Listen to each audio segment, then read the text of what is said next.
What is a healthy ego? What is the proper balance between ego and humility? What is the difference between narcissism and self respect or self worth? Can one be too humble? Can one function in modern society without some degree of ego or self confidence? What does a healthy ego look like? Hot take: when we are born, we have some of the largest egos of any creature in the world. A baby could care less about inequality, climate change, or the meaning of life. They need milk, and they need it right now. They need to sleep now, or nobody's getting any. Granted, they may not be aware of themselves, but it's a provocative way to begin the conversation. As we grow into toddlers, we develop a sense of possession, my toys. But we also begin to learn about sharing, especially if our caretakers encourage us to share. Some of us develop a broad worldview before puberty, but most of us live rather self absorbed lives from grade school into adulthood, preoccupied with tests, music, pop culture, sports, social status, dating, external appearances, money, fame, etc. We are trying to figure out how to be someone in this world, and many of our cues are taken from the cultures we grow up in. To shun pop culture is to take a significant risk of being ostracized from the cool groups or even society at large. Historically, college has been the time designated to develop a more holistic view of the world, meet people from different regions and cultures, and explore our inner worlds a bit deeper. But there's still a strong desire to fit in, whether through clubs, organizations, fraternities, etc. Narcissism. At what point does having a large ego risk tipping into narcissism? Let's first define what a narcissist is. It is a person who has an excessive interest in or admiration of themselves, a constant need or validation, a lack of empathy for others, and a tendency to exploit others for personal gain, often masking fragile self esteem and deep insecurity. Many of the most famous people among us come to mind: politicians, musicians, athletes, business leaders, etc. However, to some degree, their narcissism may be why they're able to achieve such wealth and fame to begin with, never thinking twice about their abilities, questioning themselves, or their deservedness. But how do we define excessive? Perhaps it is a subjective measure by which, if the behavior annoys a good portion of us, it can qualify. The Bible tells us the meek shall inherit the earth, but it seems the most assertive and dominant control most of it today, while the meek simply write about it, myself included. I believe one key trait to screen for narcissism is the inability to ever admit fault. Most of us will fall somewhere along the spectrum of being self-critical and self-loving. Sometimes a healthy dose of self-tough love is needed for motivation, but we shouldn't be too hard on ourselves for too long. Humility. When I think of humility, I think of scientists such as Carl Sagan, finding awe and wonder while pondering the immense scale of the universe, realizing how tiny and fragile we humans are, flying through space on a small planet, orbiting an insignificant star in a remote part of the galaxy, also known as a mote of dust. As Carl said, we live on a mote of dust suspended in a sunbeam. And I'll read a longer quote from him at this point from Pale Blue Dot, which says, "Look again at that dot. That's here, that's home, that's us. On it, everyone you love, everyone you know, everyone you ever heard of. Every human being who ever was lived out their lives. The aggregate of our joy and suffering, thousands of confident religions, ideologies, and economic doctrines.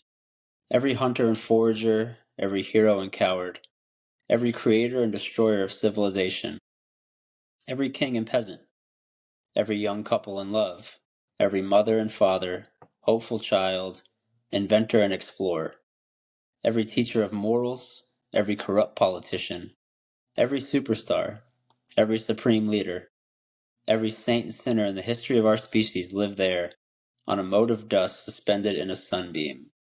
Carl Sagan, 1934 to 1996. How can we claim to be all-knowing or self-righteous with so much unknown? At the same time, we are the only known planet to harbor life in the observable universe. If we are truly all alone, doesn't that make us special along with all other lives on Earth?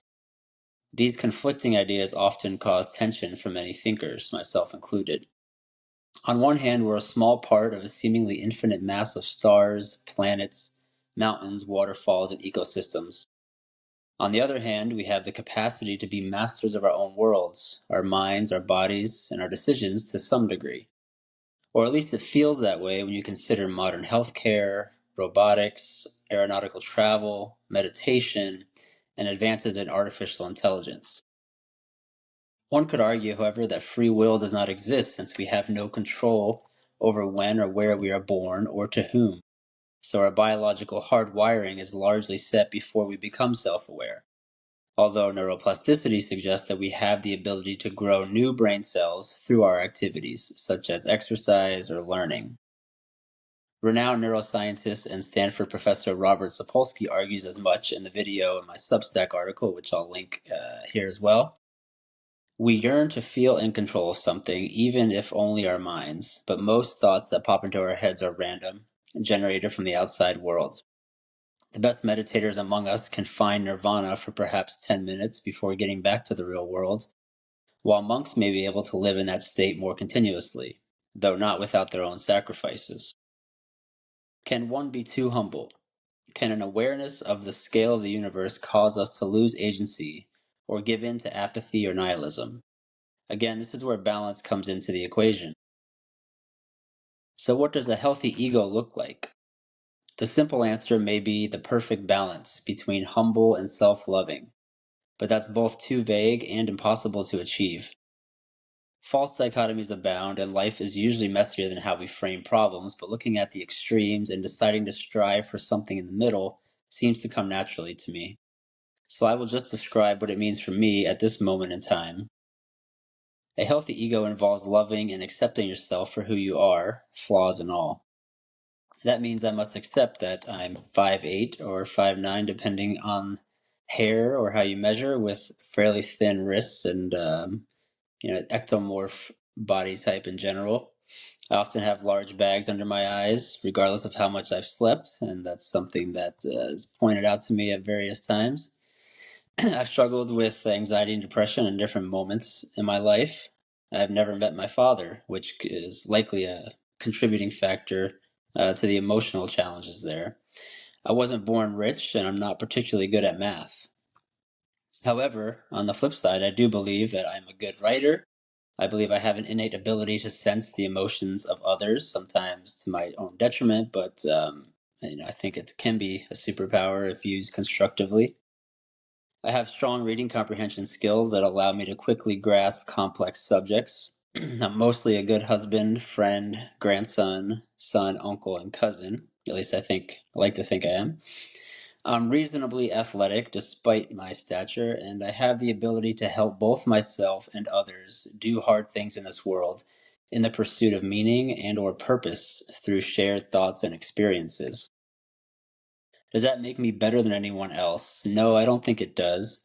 At the same time, does it make me worse than anyone else? Also, the answer is no, I don't think it does. I think it makes me uniquely me, and that's good enough. So, what makes you uniquely you? What do you think is the proper balance between ego and humility? Where do you fall along the spectrum? Leave a comment below, join the conversation.